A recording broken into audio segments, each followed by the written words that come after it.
Bismillahirrahmanirrahim. Assalamualaikum warahmatullahi wabarakatuh.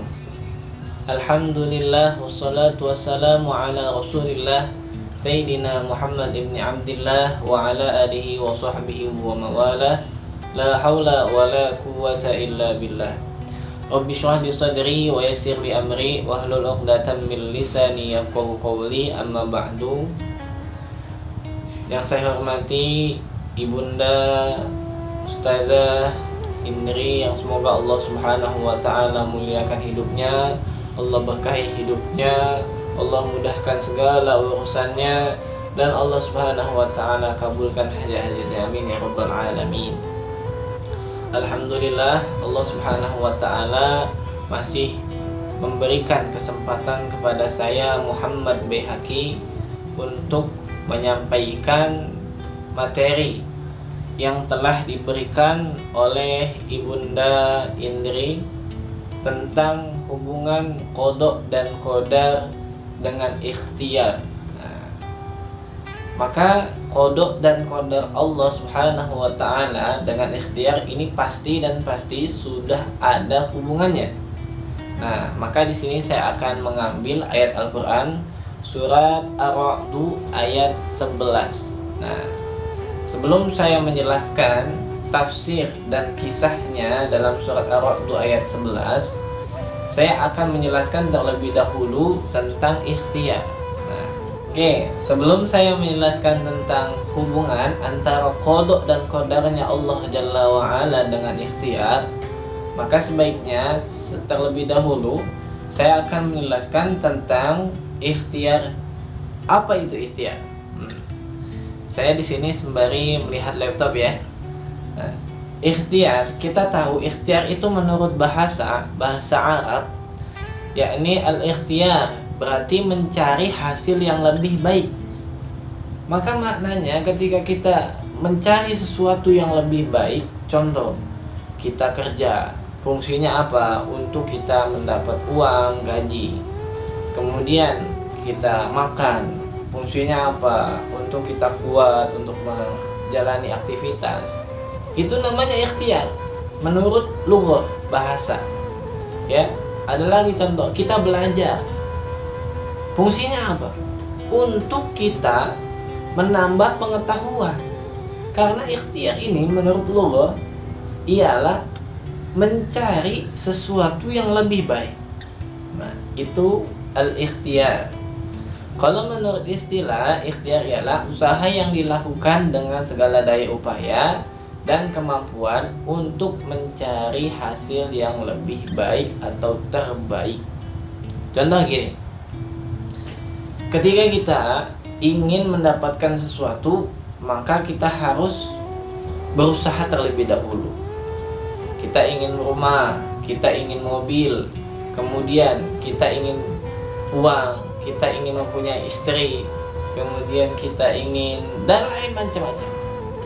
Kalau kita ingin mobil, rumah, maka carilah uang itu dengan usaha yang lebih baik. Maka ketika kita usaha dengan yang lebih baik, maka itu akan terus tercapai keinginan atau cita-cita kita dengan al-ikhtiyar, usaha mencari sesuatu yang lebih baik, gunanya untuk mencapai sesuatu yang terbaik. Masya Allah, ajib nih ikhtiar. Maka di sini saya akan menjelaskan tentang hubungan qada dan qadarnya dengan ikhtiar. Ini sangat ajib banget. Kenapa saya katakan ajib?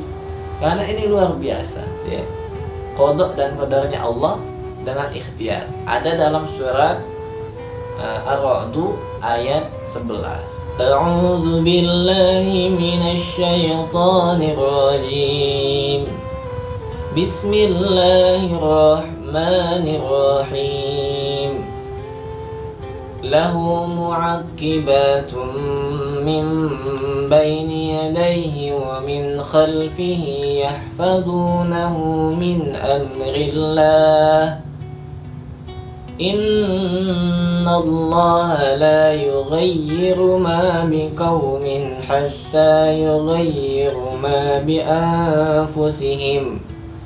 وَإِذَا أَرَادَ اللَّهُ بِقَوْمٍ سُوءًا فَلَا مَرَدَّ لَهُ وَمَا لَهُم مِّن دُونِهِ مِن وَالٍ. Yang artinya, Masya Allah, bagi manusia ada malaikat-malaikat yang selalu mengikuti bergiliran, bergantian, di muka dan di belakang, di depan dan di belakang. Mereka menjaga atas perintah Allah. Sungguhnya Allah tidak merubah keadaan suatu kaum, melainkan mereka yang akan mengubahnya sendiri. Dan apabila Allah menghendaki keburukan terhadap suatu kaum, maka tak ada yang dapat menolaknya, dan sekali-kali tak ada pelindung bagi mereka selain Allah Subhanahu wa ta'ala. Maka dalam ayat tersebut Allah Subhanahu wa ta'ala sudah menjelaskan bahwasanya sudah jelas qada dan qadarnya Allah, ketetapan dan ketentuannya Allah dengan usahanya hamba, ya, ini saling amat berkaitan, ya. Kita lihat dalam tafsir dikutip oleh At-Tabrani dalam tafsirnya. Ayat lahu mu'aqibatun min baini yadayhi wa min khalfihi yahfazunahu min amrillah. Ya. Tafsir ayat ini menjelaskan bahwa setiap manusia dilindungi oleh malaikat siang dan malam yang silih berganti. Malaikat siang datang, pada saat itu juga malaikat malam meninggalkan seorang saat sore. Malaikat siang pergi, sedangkan malaikat malam mulai datang. Mulai sebagian ulama ini berpendapat bahwasanya malaikat ini silih berganti. Ketika seorang hamba berjalan kemana, ya, itu pasti akan diikuti oleh para malaikat. Malaikat ini disebut dengan malaikat hafazah, malaikat penjaga. Siang ada, malam ada, pagi ada, sore ada, terus berganti. Tapi yang saya ingin tekankan, untuk hubungan qada dan qadar, ketentuan Allah dan ketetapan Allah Subhanahu wa ta'ala dengan ikhtiar, bukan saya garis bawahi tentang lahu mu'aqibatum min baini yadayhi wa min khalfihi yahfazunahu min amrillah. Akan tetapi ayat tersebut yang ada hubungan erat ikhtiar dengan qada dan qadarnya Allah Subhanahu wa ta'ala. Oke. Lanjut kita lihat. Innallaha la yughayyiru ma biqaumin hatta yughayyiru ma bi anfusihim. Lihat, menurut hadis atau tafsir, tafsir At-Tabrani, maksud ayat ini menjelaskan bahwa semua orang itu dalam kebaikan dan kenikmatan. Maka maknanya apa? Ketika orang ini dalam kebaikan dan kenikmatan, ya, pasti ada suatu sisi dia mempunyai kesulitan. Maka dengan kesulitan ini Allah inginkan, Allah berikan solusinya apa? Ikhtiar, mencari usaha untuk menempuh yang lebih baik, untuk mencari solusi yang lebih baik, untuk kita menjadikan jalan usaha mendapatkan sesuatu yang lebih baik. Allah, ini ajib nih ayat tersebut. Innallaha la yughayyiru ma biqaumin hatta yughayyiru ma bi anfusihim. Allah tidak akan mengubah kenikmatan seorang kecuali mereka mengubah kenikmatan menjadi keburukan. Kok bisa? Ya bisa, memang bisa. Selanjutnya, sebab perilakunya sendiri dengan bersikap zalim dan saling bermusuhan kepada saudaranya sendiri. Oke, maknanya gimana? Ketika kita mempunyai nikmat-nikmat yang baik, contoh kita cukup harta, kemudian punya mobil, punya rumah, punya istri, punya kendaraan yang bagus, kemudian apa? Semuanya dicukupi, nikmat terus Allah kasih. Maka ketika dia zalim, dia tidak taat terhadap perintah Allah, dia tidak memperhatikan tetangganya kesusahan didiemin, tetangganya mau minta minjam utang, minjam uang, ya nggak dikasih. Ada orang fakir miskin datang, assalamualaikum, nggak dikasih. Kemudian apa lagi? Ada orang di jalan-jalan kelaparan, didiemin, dicuekin. Nah, ini yang mengakibatkan ya orang tersebut mengubah kenikmatan itu menjadi kemaksiatan, keburukan. Nah, dengan sebab ulahnya sendiri, bukan dengan sebab Allah, ya. Maka kalau kita bermusuhan, kemudian nggak mentaati perintah Allah, kita banyak nih contohnya, banyak sholat, banyak zikir, banyak ibadah, banyak puasa, kemudian banyak amal ibadah amaliyah yang Allah Subhanahu wa Ta'ala suka, tapi masih ngomongin orang, tapi masih apa lagi, ya, gibah, masih ngadu domba, masih sumpah palsu. Itu sama aja, nggak ada namanya kebaikan di mata Allah Subhanahu wa Ta'ala. Ini hati-hati, apalagi bermusuhan. Nah, maka Imam At-Tabrani menafsirkan ayat tersebut, menjelaskan kenikmatan bisa dirubah dengan keburukan, dengan ulahnya sendiri. Salah satunya dengan sifat yang zalim. Nah, dari tafsir tadi yang saya jelaskan, ini bunyinya. Yaqulu ta'ala dzikruhu, Allah Subhanahu wa Ta'ala mengabarkan, memberitahukan, innallaha la yughayyiru ma biqaumin, sungguhnya Allah la yughayyiru ma biqaumin, tidak mengubah suatu kaum, ya. Maknanya apa? Makna min afiyah wa ni'mah. Sungguhnya innallaha la yughayyiru ma biqaumin, daripada afiyah, keselamatan, ketenangan, kebahagiaan, wa ni'mah, dan nikmat. Maka Allah tidak bakalan mengubah nikmat itu. Allah tidak bakalan mengubah kesenangan itu. Allah tidak bakalan mengubah kebahagiaan itu, keselamatan itu. Maka makna innallaha la yughayyiru ma biqaumin, kata Imam At-Tabrani, makna min afiyah wa ni'mah, daripada kesenangan, kebahagiaan, kegembiraan, wa ni'mah, dan nikmat dari Allah. Maka apa?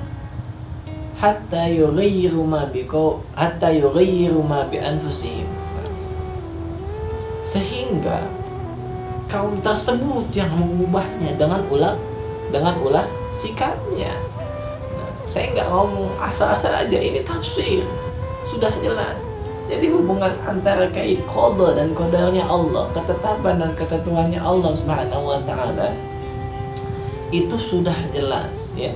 Allah menetapkan baik, Allah mentakdirkan baik, Allah mentakdirkan buruk.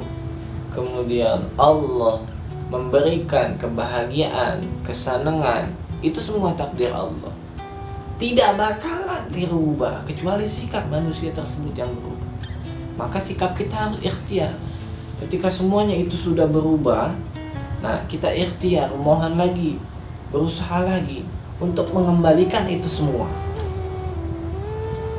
Tafsir ini sudah jelas dalam kitab Jami'ul Bayan fi Ta'wil Quran dalam juz 16 halaman 382. Oke, sudah jelas. Penerbitnya Muassasah Ar-Risalah tahun 2000. Oke, sudah jelas. Nama asli Imam Tabrani siapa?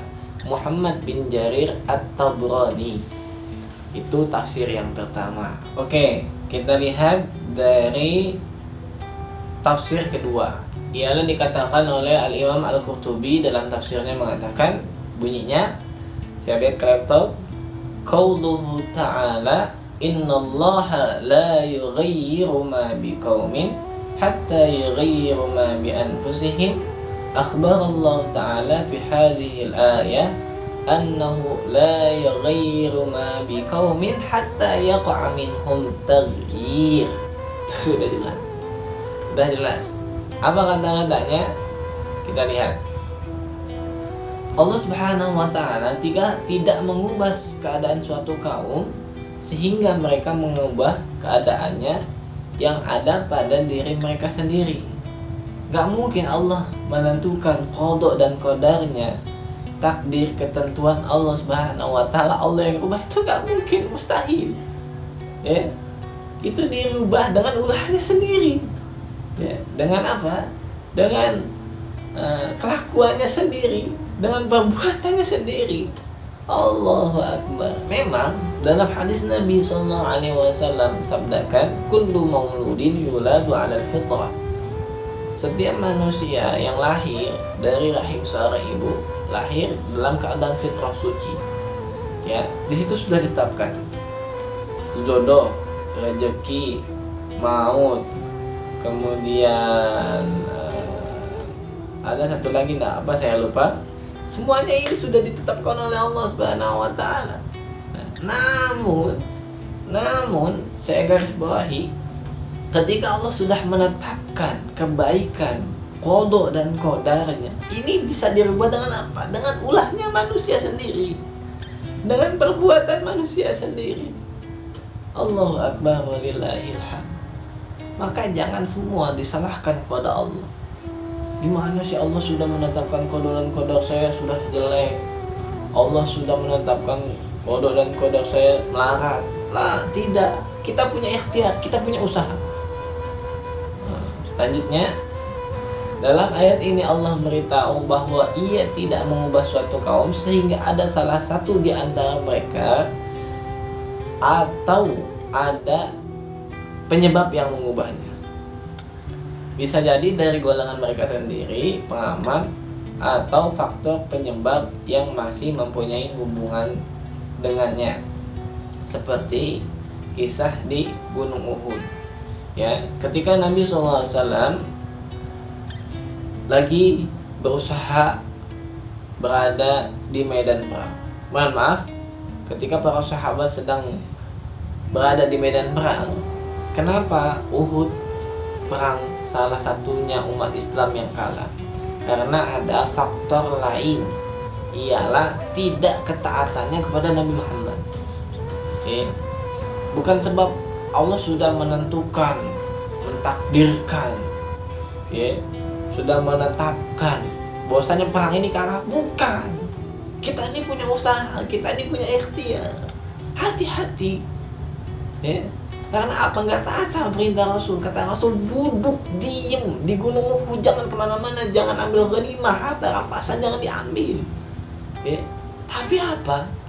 Saking udah melihat musuh kocar-kacir, umat Islam nih ambil ghanimah, harta rampasannya, lupa perintah Rasul suruh diem di sini. Akhirnya apa? Musuh muter balik, nyerang dari belakang. Dipotonglah itu tangan Mus'ab bin Umair sehingga umat Islam kalah.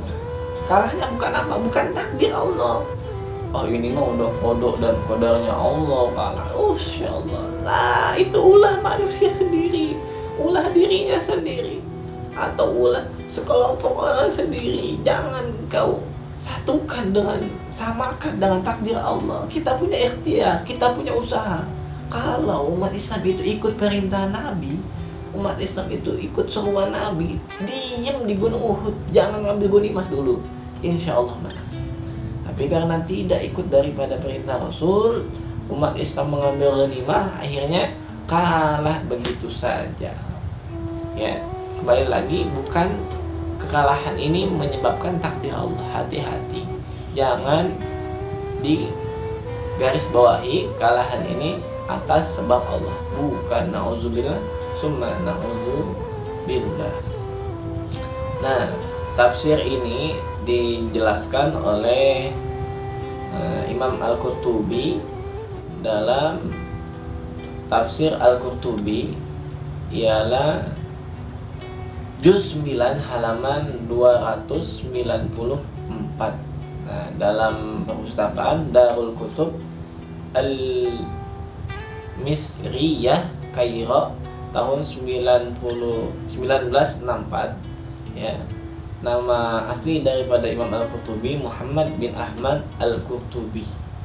Nah, itu tafsir yang kedua, menjelaskan hampir sama seperti yang dikatakan oleh Imam At-Tabrani tadi.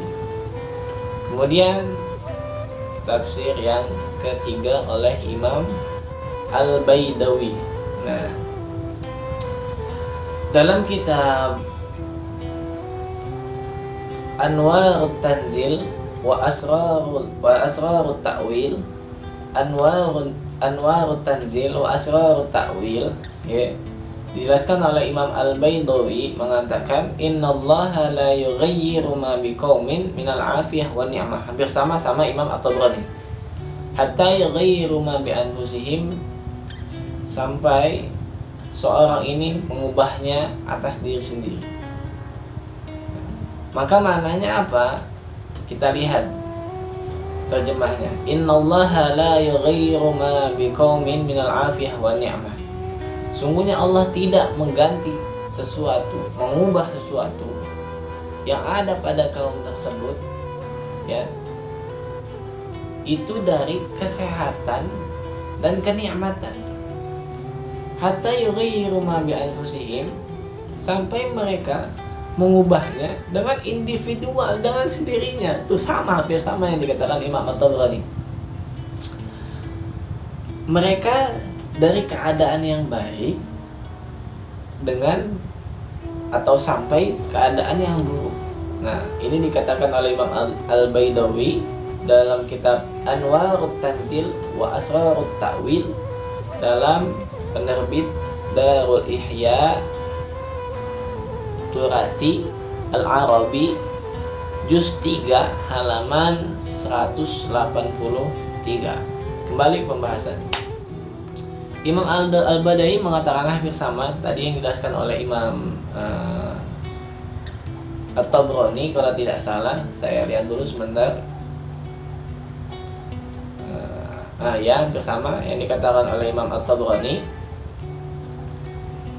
Inti daripada 3 ahli tafsir, para mufassir, menjelaskan bahwasannya ketika seorang hamba dilahirkan ke muka bumi ini dalam keadaan fitrah, dalam keadaan suci, dan di situ ditetapkan seluruh amal, ya, telah dicatat di Lauhil Mahfuz, jodohnya, rizkinya, kemudian mautnya, ajalnya, dan lain-lainnya sudah ditetapkan di Lauhil Mahfuz.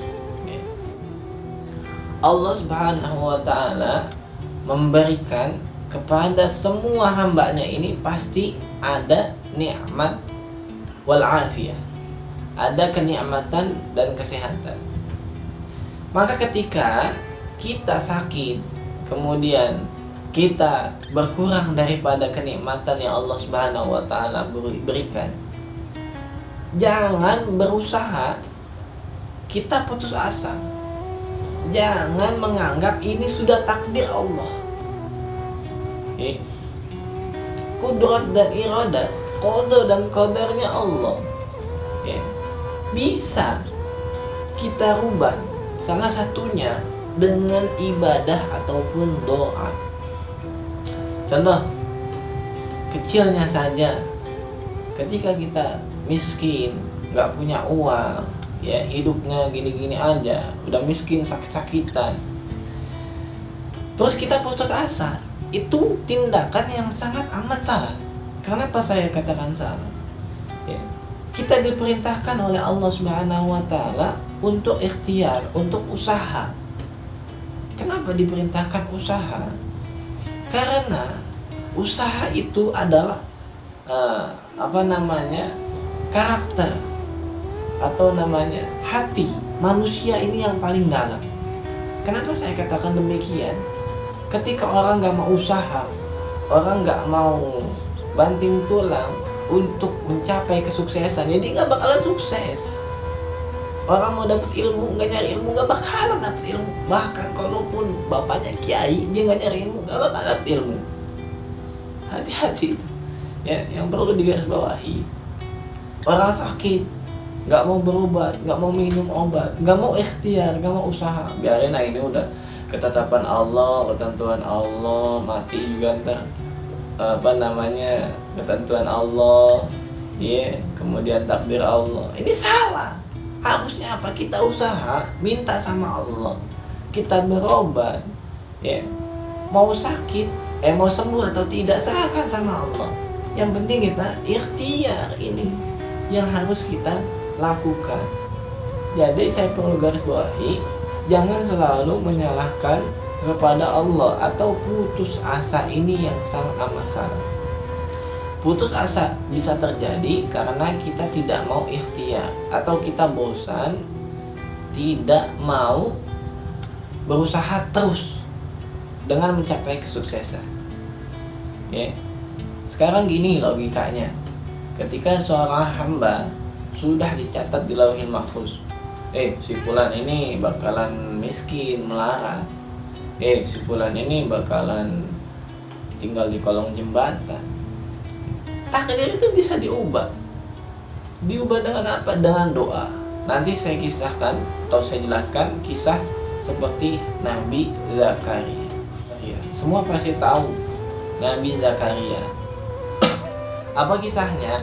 Yang membuat motivasi kita untuk tetap ikhtiar kepada Allah, untuk tetap kita usaha kepada Allah, mencari yang lebih baik demi untuk mendapatkan sesuatu yang terbaik. Nabi Zakaria alaihi salatu wassalam, beliau ini sudah sepuh, sudah tua, sudah kakek-kakek, ubanan, sudah lemas, tidak berdaya. Dan juga istrinya juga sudah tua, rentan. Maka ketika Nabi Zakaria alaihi salatu wassalam, beliau ini sudah dipoyok-poyokin, bahasa dipoyokin, dikata-katai, ya, sudah diponis oleh medis, dokter. Nabi Zakaria ini nggak bakal punya anak, bahkan sudah sudah dicap Nabi Zakaria nggak punya anak. Lu udah nggak usah berusaha lagi, nggak usah ikhtiar lagi, lu nggak bakal punya anak. Seluruh dunia sudah mengatakan demikian. Allahu Akbar walillahi. Maka apakah Nabi Zakaria putus asa? Seorang nabi tidak dikaruniai anak, tidak diberikan anak, ya, apakah Nabi Zakaria ini putus asa? Tidak. Karena beliau tahu, ya, Allah jalan satu-satunya tempat mengadu, Allah jalan satu-satunya tempat meminta, Allah jalan satu-satunya tempat memohon. Ketika seluruh alam sudah memonis dan mengatakan, sudah mencemooh, Nabi Zakaria ini nggak bakalan punya keturunan, ya, Nabi Zakaria nggak bakalan punya anak. Tapi Nabi Zakaria dan istrinya ini tidak putus asa, walaupun sudah dalam keadaan tua. Kalau bahasa sekarang udah kakek-kakek dan nenek-nenek. Lalu Allah Subhanahu wa Ta'ala kabarkan berita gembira. Yuk kita lihat sama-sama dalam Quran surat Ali Imran ayat 38 sampai 39. Lihat ikhtiarnya Nabi Zakaria. Nabi Zakaria aja ikhtiar, masa kita enggak? Seorang nabi aja ikhtiar, masa kita enggak? Lihat. A'udzu billahi minasy syaithanir rajim. Hunalika da'a Zakaria rabbahu qala rabbi habli min ladunka dzurriyyatan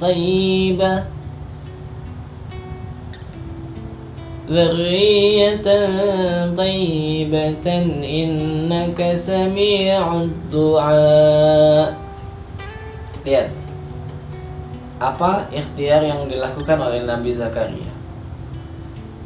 hunalika da'a Zakaria rabbah. Di sanalah Nabi Zakaria berdoa kepada Tuhannya. Allah Akbar walillah. Satu dunia memvonis gak punya anak, satu dia memvonis gak punya keturunan.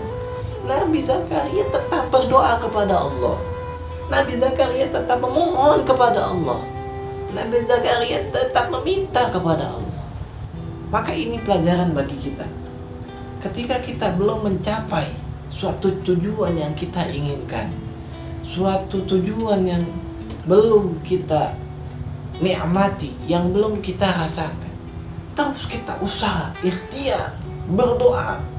Kita bukan nabi, kita makhluk biasa yang punya banyak dosa. Nabi Zakaria aja terus berdoa kepada Allah, memohon kepada Allah, tidak henti-hentinya, tidak putus asa, walaupun belum dikaruniai anak. Maka kita harus lebih semangatnya, lebih ikhtiarnya, dengan contoh Nabi Zakaria. Kita mah dikit-dikit malas aneh, pengen sukses tapi nggak sukses, pengen berhasil tapi nggak berhasil. Udah, emang ini kali ya udah ketetapan Allah, udah qada dan qadarnya Allah. Itu salah betul. Karena sudah mendahului takdir, kudrat dan iradat Allah, qada dan qadarnya Allah. Hati-hati, jangan sampai. Karena Nabi Zakaria aja nggak putus asa. Masa kita putus asa?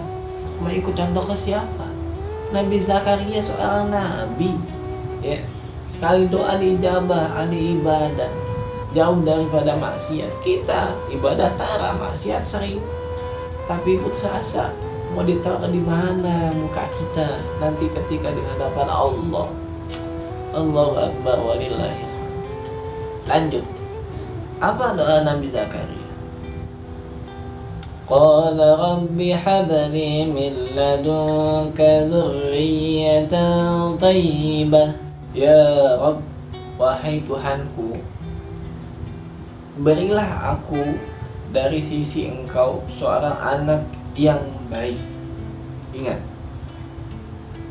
apa motivasi doa Nabi Zakaria? Nabi Zakaria sudah menghilangkan perkataan-perkataan makhluk. Nabi Zakaria sudah meniadakan ucapan-ucapan seluruh dunia yang memvonis tidak punya anak. Akan tetapi Nabi Zakaria alaihi salatu wassalam langsung semuanya tertuju kepada Allah. Langsung semuanya Allah yang didahulukan, Allah yang diutamakan. Ini fungsinya ikhtiar. Ikhtiar dengan apa? Dengan doa. Kenapa saya bilang demikian?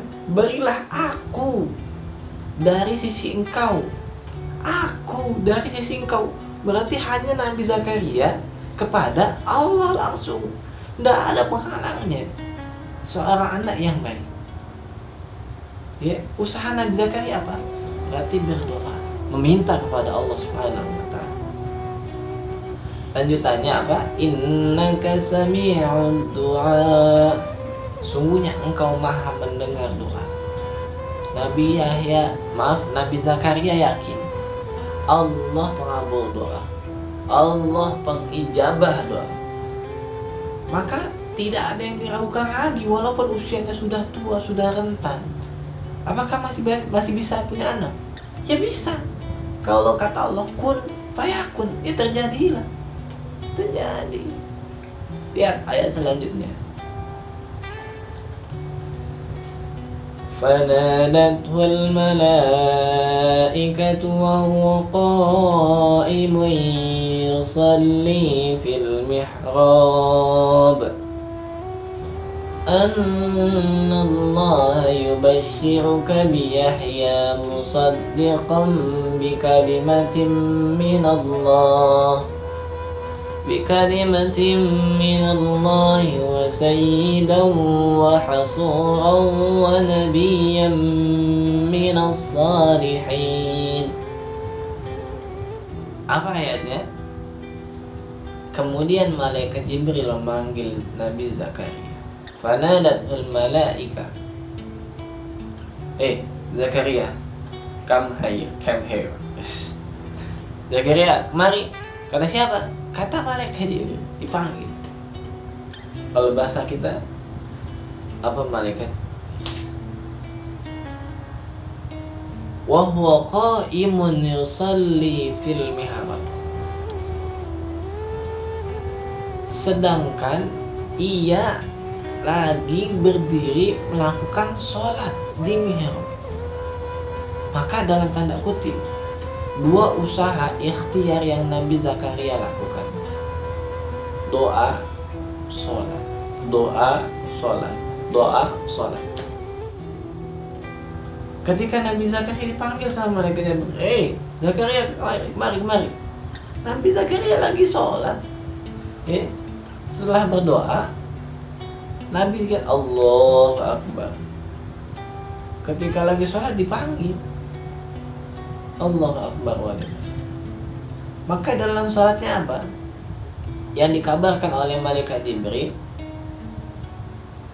Annallaha yubashshiruka bi Yahya musaddiqan bi kalimatin minallah. Sungguhnya Allah menggembirakan kamu dengan kelahiran seorang putramu, yaitu Yahya. Allahu Akbar walillahil hamd. Yang membenarkan kalimat yang datangnya dari Allah menjadi ikutan. Ini kalimat yang ajib, kata-kata yang ajib. Maka ketika Nabi Zakaria alaihi wassalatu wassalam lagi sholat, Allahu Akbar, diberitakan sama malaikat Jibril, Yahya, kamu ini bakalan punya anak. Dikasih tahu punya anak ini namanya Yahya. Apa namanya Yahya? Yahya itu hidup. Kenapa hidup?